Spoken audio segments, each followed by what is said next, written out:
guys, just a quick beginner's tip. If you're into wood turning, one of the biggest downfalls you'll run into, or at least I did, was end grain tear out. If you look down here, you can see what I'm talking about.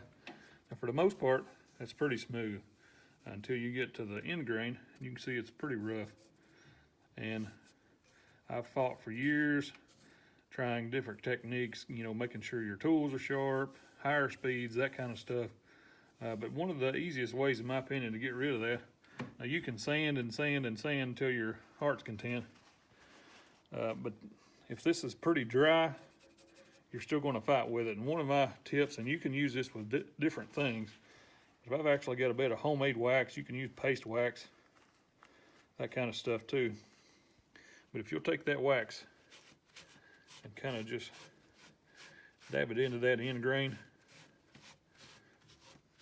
what that'll do is soften up those fibers, make them a lot easier about sanding them out.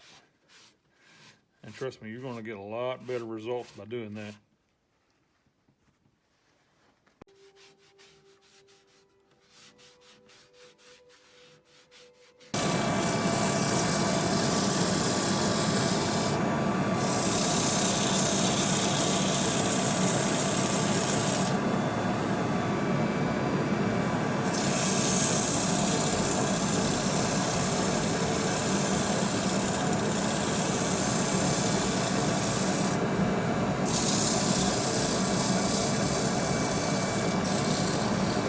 Warned ahead of time, this does use a fair amount of sandpaper, and you can see it's clogging it up.